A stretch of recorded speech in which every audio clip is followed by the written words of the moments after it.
Olá, bem-vindas e bem-vindos a mais um Vamos Falar de Motores, desta vez dedicado ao WRC. Comigo tenho o Vasco Moura e o Guilherme Nunes, que serão eles que vão conduzir este espaço de hora em diante. E Vasco, passo já o volante para tu começares com este primeiro episódio do nosso VFF Motores WRC. Obrigado, Salviano. Antes de mais, obrigado pelo convite e é um prazer aqui estar. Este podcast será dedicado então ao WRC. Este ano, 2022, trouxe várias mudanças, especialmente a nível tecnológico nos carros, especialmente na parte híbrida, e eu vou já passar a palavra ao Guilherme, porque é ele o nosso especial tecnológico no assunto. Eu não me considerava especialista, mas pronto, vou aceitar. Obrigado, Vasco. Pois, a verdade é que em 2022 não é só a Fórmula 1 que está com novos carros. Nós no Rally abandonamos a geração do Grupo B 2.0, vamos dizer, e passámos para o Rally 1, como tu disseste, Vasco, agora com uma componente híbrida. Os carros de Rally agora têm um pequeno motor elétrico com 136 cavalos, mais ou menos, acho que são 100 kW, que servem para dar pequenos boosts durante as classificativas. Não é nada assim do outro mundo, mas... Nada, exatamente. Mas olha, já vimos exemplos de que ajuda em certas situações. Podemos falar mais à frente. Exatamente, é o primeiro passo na eletrificação. Sim, é o primeiro passo. Com a bateria e novas mudanças em termos de segurança, os carros ficaram mais pesados, que é um problema que acho que em todas as categorias do desporto motorizado tem havido, não é só na Fórmula 1. Exatamente. Os carros foram reforçados, ou seja, a segurança aumentou. Não sei se queres que eu comece a bombardear com os valores, com percentagens, com números. Não vale a pena. Acho que o importante é dizer que... Exatamente. Acho que o mais importante é dizer que os carros são mais seguros que nunca. Sim, e nós vimos em Monte Carlo o Ford Puma da M Sport voou. Exatamente, sim. Voou e felizmente o piloto e o copiloto saíram sem ferimentos. Só com susto. Foi um susto bastante grande. E quem for ver os vídeos de adeptos que filmaram o carro voa por um precipício quase. Exatamente. E se formos ver a estrutura, a jaula de segurança fez o seu trabalho. Exatamente. E daquelas imagens que mais marcou foi a célula de segurança com as luzes verdes que agora foram introduzidas por causa do sistema elétrico, funcionaram na mesma, perfeitíssimo. Exatamente, e tu dizes isso que é muito importante, porque é algo que quem vê Fórmula 1 ou quem vê as competições no WEC conseguem reparar que existem na Fórmula 1 em especial, tem no roll hoop, tem luzes para mostrar se o carro a componente elétrica está contida, vamos dizer, o que permite basicamente com que os comissários, ou no caso dos ralis, adeptos que queiram ajudar, saber se se podem aproximar do carro ou não. Se estiver verde, podem, e como aconteceu no Mónaco, apesar do impacto, a parte elétrica estava segura, mas se tiver luz vermelha, ninguém se pode aproximar do carro. Exatamente. Podem apanhar um choque dos grandes. Mais em relação, quando se compara com o ano passado, o diferencial central do carro de rally foi banido. Agora os carros têm tração às 4, mas antes tinham um diferencial central para ajudar. Agora estão mais simples. Pronto, reduziram os preços, mas o mais visível é a aerodinâmica.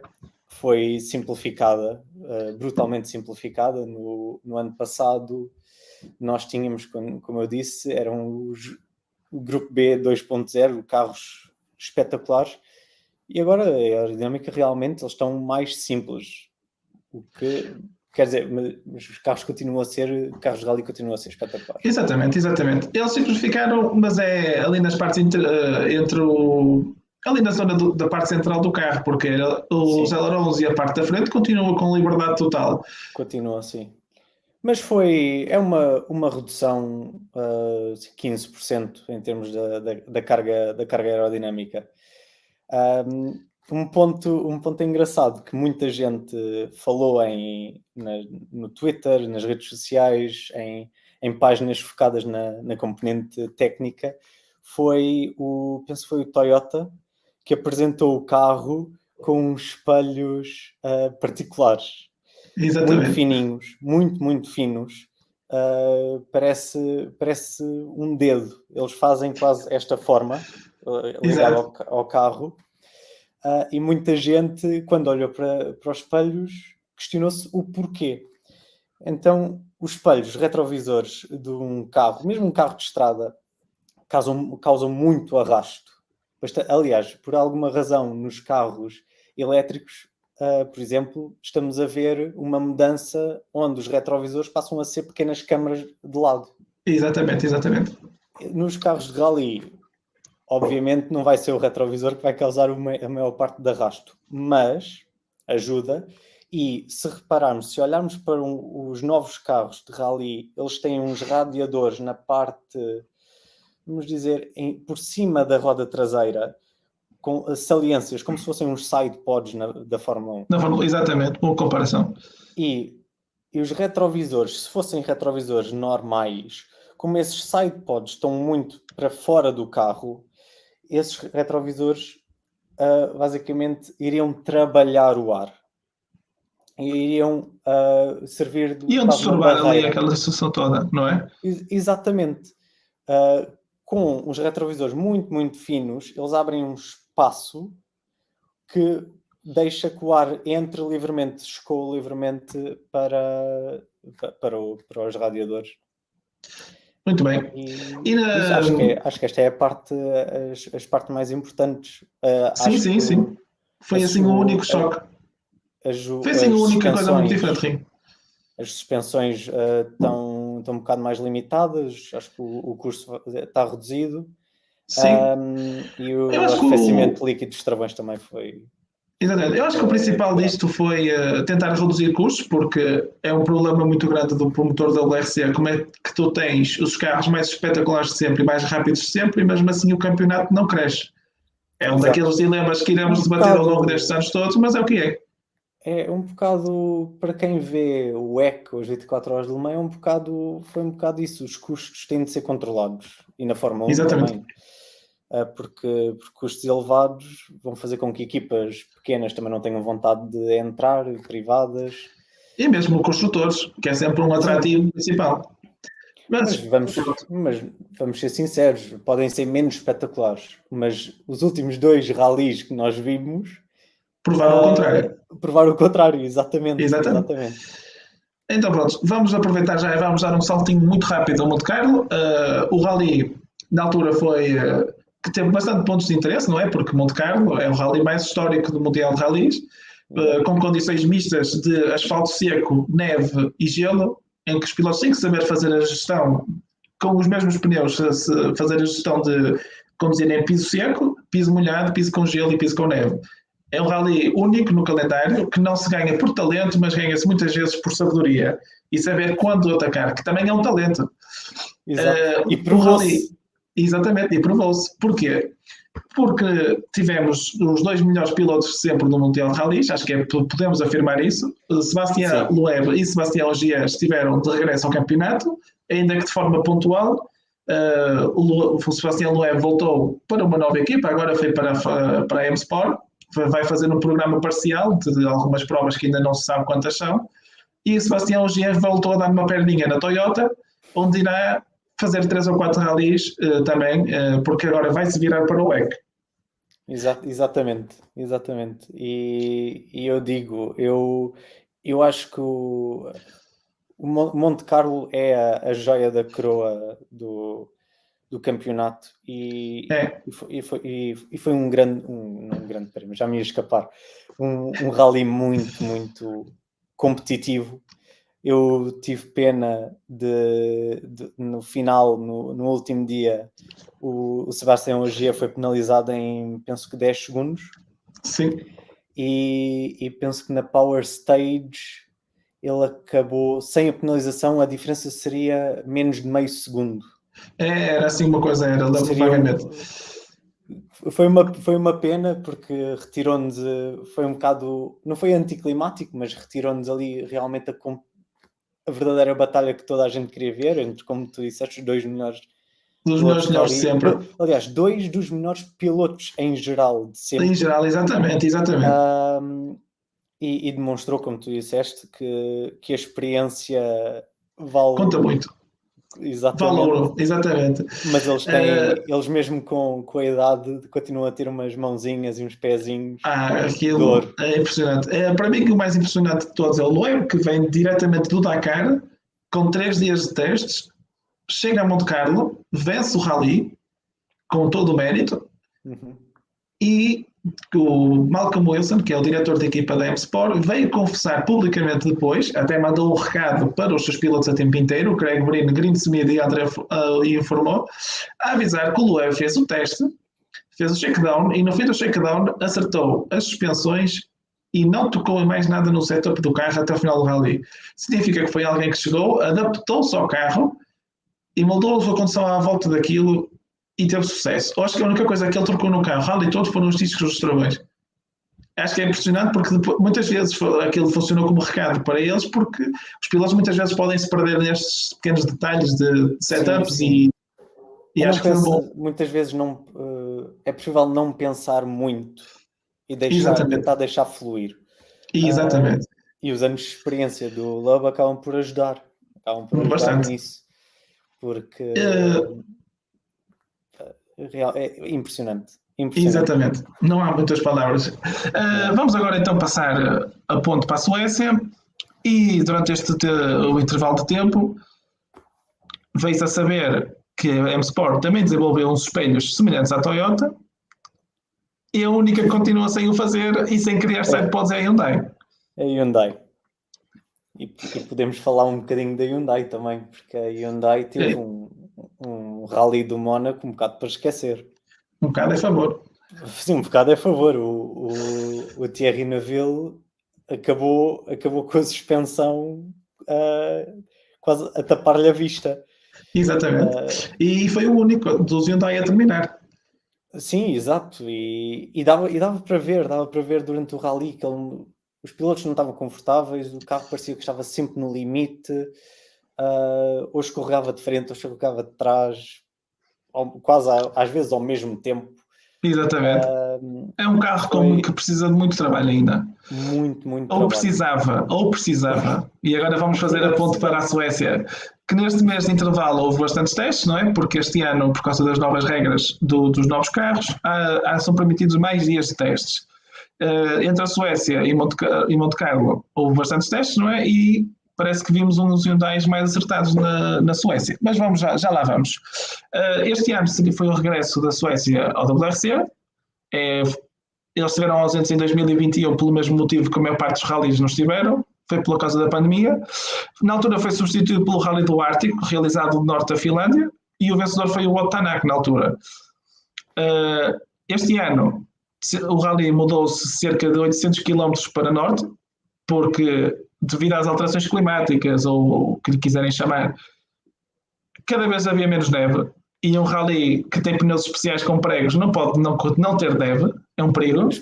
Mas posso dizer aqui uma coisa, um comentário pessoal? Sim. Eu espero que fique onde está agora. Também gostei bastante. É um rally tão bom, mas tão bom, onde os pilotos que abordaram vamos dizer, as etapas com mais coragem e vontade de atacar, realmente quer dizer, vamos chegar lá, o que fez isso mais vezes acabou por ganhar. Exatamente.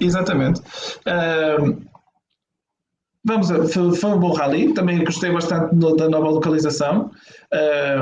Vamos a ver se se mantém aqui nos próximos anos. Um pequeno facto, assim curioso: o rally da Suécia realiza-se desde 1950. O único ano que não contou para o Mundial de Rallys foi agora no último ano, em 2020, em que não houve rally. E o primeiro não nórdico a ganhar o rally foi o Sebastian Loeb, em 2004. Curiosamente, foi a única vez que ele ganhou o rally. Entretanto, já houve mais pilotos não nórdicos a ganhar, assim de repente veio-me à cabeça o Sebastian Ogier, que ganhou 2 ou 3 vezes, o Elfyn Evans também já ganhou em um evento, mas por norma é uma prova. O Neville também ganhou. Sim, acho que também já ganhou. 2017. Sim, de repente não me lembro, mas é bem provável. Mas continua a ser um rally dominado pelos nórdicos, não é? Eles estão a correr na casa deles. Rally, conduzir na neve para eles é só mais uma quinta-feira. Exatamente. Exatamente. Eu apercebi-me de outro fun fact, que era: este foi o primeiro rally desde 2003 sem a participação do Loeb ou o Ogier. Penso que é Exatamente. Não nem tinha pensado nisso, mas é verdade.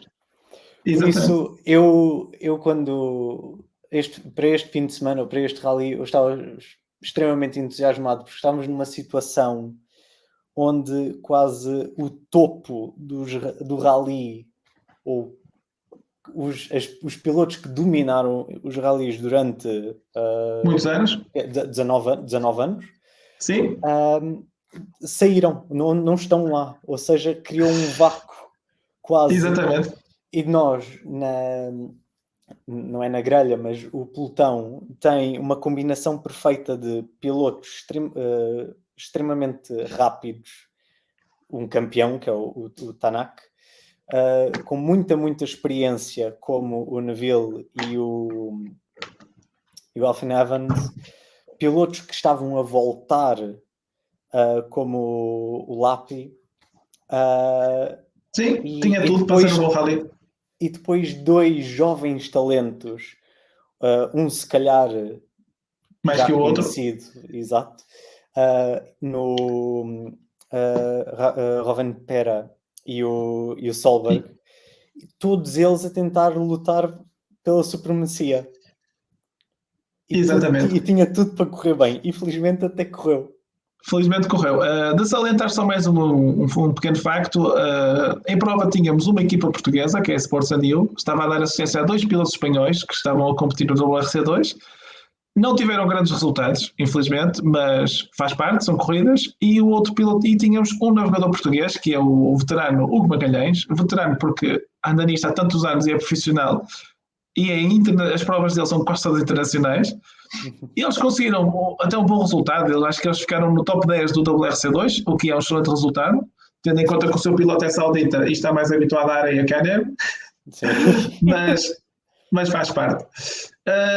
De salientar apenas mais um pequeno facto, antes de avançarmos para a prova. Devido à migração das renas, houve 2 classificativas que foram canceladas. Isto é um bocado anedótico, mas é verdade. E aí foram as 2 classificativas canceladas, eram correspondentes ao segundo dia. Vamos então passar ao rally. O rally começou como começam todos, não é? Com um shakedown à quinta-feira, e na altura estava toda a gente na expectativa de ver quem seria o primeiro a dar sinal de que estava com tudo afinado. Rovanperä foi mais rápido, seguido do Hyundai, de Tanaka e Neville. Foi logo um sinal positivo. Porque depois de Monte Carlo foi logo um sinal positivo. E de resto não se viu assim nada de mais no shakedown. Mas lá está, é como os testes da Fórmula 1, os treinos livres. Não interessa ser o mais rápido no treino, interessa chegar à prova e fazer. Não se pode analisar muito os tempos. Exatamente. Só quando a prova começa é que os tempos realmente começam a ter importância. Exatamente. O Hyundai foi surpreendente, porque eles, depois do rally desastroso de Monte Carlo, eles próprios disseram que uma versão B com upgrade do carro não viria até maio. Até maio, exatamente. por isso eles tinham de lutar com o que tinham. Exatamente. E a verdade é que lutaram. E bem, e lutaram muito bem. Vamos então passar ao primeiro dia. O primeiro dia eram 7 classificativas, com num total de 126 km ao cronómetro, e o Kyle Rovanpera, que era o líder do campeonato, sem contar com os Sebastian, os reformados, cabe-lhe a tarefa de abrir a estrada. Isto é, ele era o primeiro, e nos rallies de terra e de neve isso é uma desvantagem porque estás a limpar o caminho para os outros. Sim. E ele teve a sorte do lado dele, porque choveu durante a noite. E ao chover durante a noite, a neve que existiria por cima formou e tornou-se gelo, o que tornou-se ideal, porque passou a ter menos desvantagem em abrir a estrada. Mas isso não é tirar mérito ao rapaz. Atenção, o rapaz teve um rally fenomenal. Não podemos tirar mérito ao que nós assistimos este fim de semana. Exatamente. Olha, continuando, o primeiro dia houve bastantes trocas de posição, bastantes líderes. O Tanak começou por vencer a primeira classificativa, depois o Craig Breen interrompeu a segunda classificativa com uma saída de estrada, que levou a uma situação caricata em que, sem querer, o navegador dele carregou no botão a pedir SOS, em vez de carregar no botão a dizer OK. E então a classificativa acabou por ser interrompida e isto valeu-lhe uma multa de 2.000 euros. Mais uma situação caricata. Exatamente. Quem venceu a classificativa 2 foi o Lapi, seguido do Rovanpera e do Solberg, e depois tornou-se o espetáculo do Rovanpera.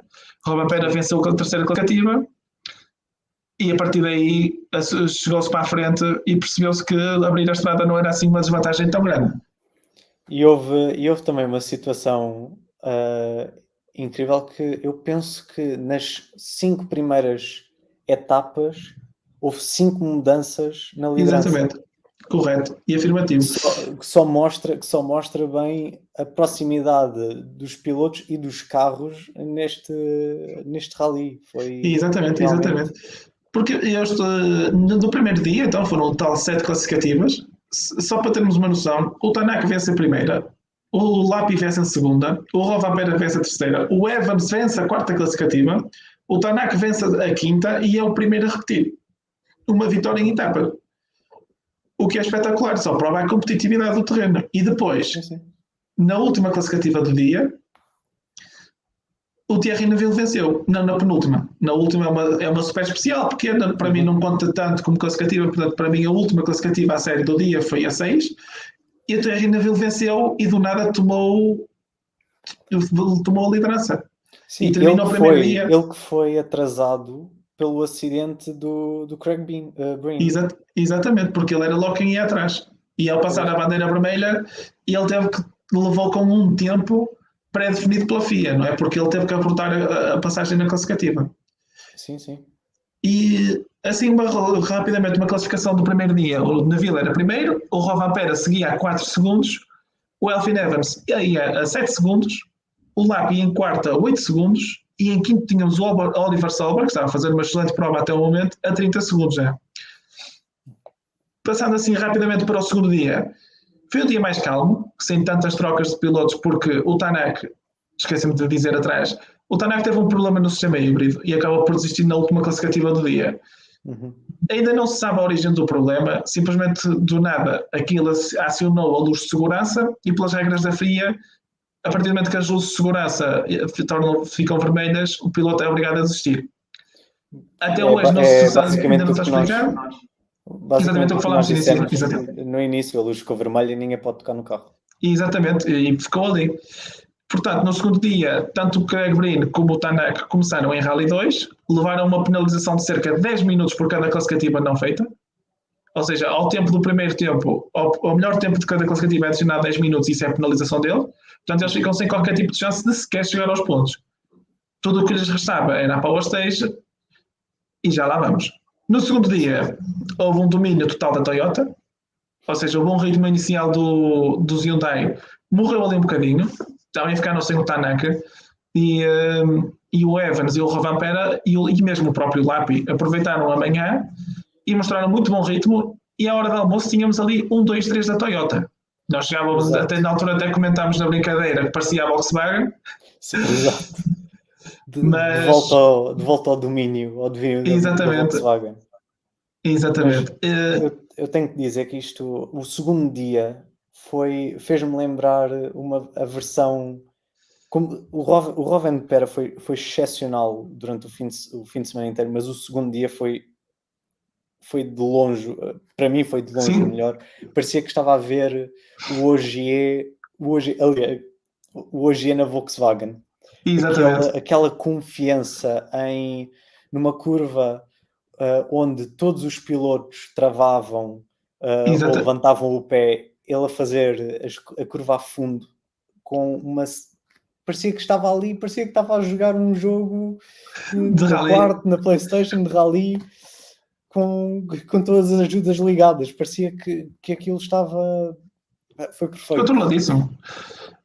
Durante a tarde do segundo dia, o Evans e o Neville ainda recuperaram alguns segundos na primeira etapa da tarde, mas depois foi one-man show e o Rovanperä simplesmente fugiu.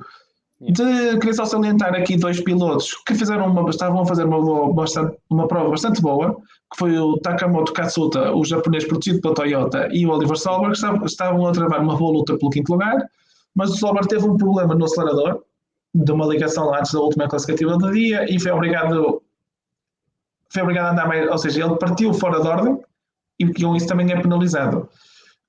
Queria só salientar uma coisa, mais uma, que era o Tanak voltou em Super Rally e mostrou um ritmo bastante bom, ao contrário do Craig Breen, que isso também é outro ponto que já vamos falar mais à frente do M-Sport e da falta de ritmo. O Tanak voltou com um ritmo espetacular, mostrando que se não fosse o problema híbrido, se calhar estaria na luta pela vitória. Sim. Acho que os Hyundai estavam muito bem e o Tanak estava melhor até que o Neville, era o que parecia. Por isso acredito que ele conseguisse fazer um resultado melhor que o Neville, o que quereria dizer que poderia estar a lutar com o Rovanperä pela vitória. Os problemas de fiabilidade é assim. Exatamente. O dia termina com um acidente caricato do Elfyn Evans que lhe valeu uma penalização para o dia seguinte, em que ele, na última curva, sai largo e leva com ele o poste da luz e o cronómetro final, entre aspas. Não é este o nome correto da coisa, mas levou. E como depois não seguiu o caminho correto, levou uma penalização de 10 segundos a comissão no dia 3. Mas o segundo dia termina com o Rovanperä na frente, o Evans a 8 segundos, o Neville já a uns longe 20 segundos e o Lappi a 25.9. Uma boa luta que permitia manter o interesse no terceiro dia, porque tínhamos uma luta pelo terceiro lugar e uma luta pela vitória ainda. Mas o terceiro dia não correu bem, porque além de levar uma penalização de 10 segundos que o fazia cair quase para terceiro, o Elfyn Evans, na primeira classificativa do dia, a tentar recuperar os 10 segundos, comete um erro e acaba por ter que desistir. Faz um peão e danifica a frente do carro. Foi mais um rally para esquecer, à semelhança de Monte Carlo, com erros exatamente, com mais um erro individual a custar-lhe muitos pontos. Ele, neste momento, só tem 4 pontos no campeonato, o que é muito pouco para alguém que se diz que é um dos que pode lutar pelo título. Mas muito rapidamente o terceiro dia foi um dia sem grande interesse, pelo típico problema dos rallies, que é quando o rally começa a ficar decidido, os pilotos poupam-se para a Power Stage, então acaba por ser um pequeno passeio matinal, até à Power Stage em que toda a gente luta pelos pontos que são atribuídos aos 5 primeiros. Sim. Na Power Stage, assim muito rapidamente, o Tanak foi mais rápido, mostrando mais uma vez que se calhar se não fossem os problemas híbridos, era um dos a lutar pela vitória. O Rovanperä não precisava de correr riscos, mas mesmo assim conseguiu fazer o segundo tempo. Mais uma prova espetacular do seu talento e da vontade com que ele estava nesta prova, e bateu, mesmo assim conseguiu bater o Neville, que é o seu rival, neste momento o rival mais direto no campeonato, e isolou-se ainda mais. A gente já não conta com os reformados, a gente já não conta com eles.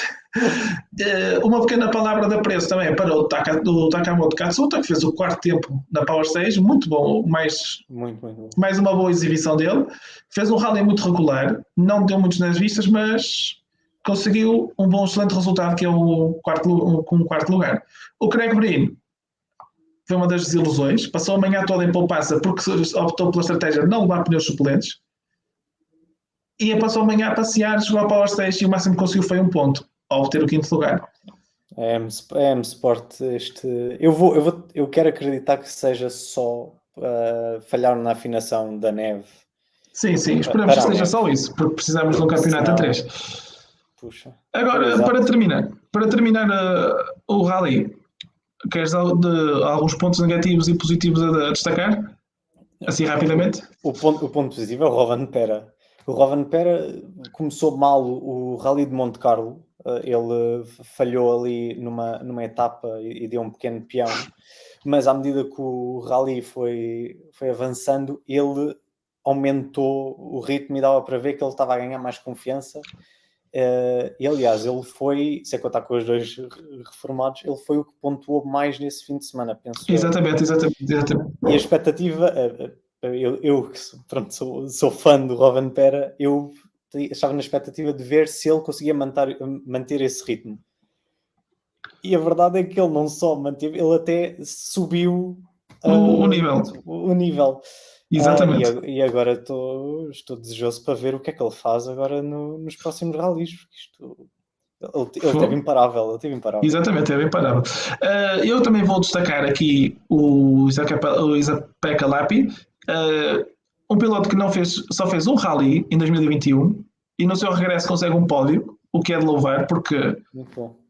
A carreira dele está a ter uma pequena ressurreição, entre aspas, não é? Não está a falhar a palavra. E ele está a saber aproveitar. Esperemos que assim se mantenha e que venham os próximos rallies. Acho que os pontos negativos vamos ter em comum. A M Sport teve muito mal este fim de semana. Sim. Teve muito mal. Sim. Também queria destacar negativamente o Elfyn Evans, porque mais uma vez falhou. Ele é muito, muito rápido, mas é muito inconsistente. Comete muitos erros. E vamos esperar para ver. Sim. E eu vou só... Eu posso pôr a Hyundai como ponto positivo e ponto negativo? Podes? Porque ponto positivo, eles recuperaram muito. Com o setup devem ter conseguido recuperar alguma estabilidade do carro e conseguiram lutar pela vitória, o que vindo de Monte Carlo ninguém exatamente. acreditava. Mas ao mesmo tempo aconteceu a mesma coisa de sempre, que parece que os pilotos às vezes, ou quando estão bem têm azares, ou cometem erros, ou há problemas de fiabilidade. Há sempre alguma coisa que impede a Hyundai e os seus pilotos de realmente, vamos dizer, dominarem. Exatamente. É um problema comum de quem viu os últimos 4 anos. Sabe perfeitamente do que estamos a falar, que é os problemas do costume. Desta vez não foi a suspensão, foi o sistema híbrido, e no Salzburg foi o problema com o acelerador. Exato. Agora, o próximo rally do Mundial de Rallys, em condições normais, seria o México, mas como as questões logísticas relacionadas com a pandemia levam a que o campeonato se continue muito concentrado na Europa, e teremos uma pausa aqui de quase 2 meses, que será benéfica para eles todos, porque ao fim de 2 rallies que são atípicos para o calendário, tem aqui uma pausa para se reorganizar e preparar o que falta.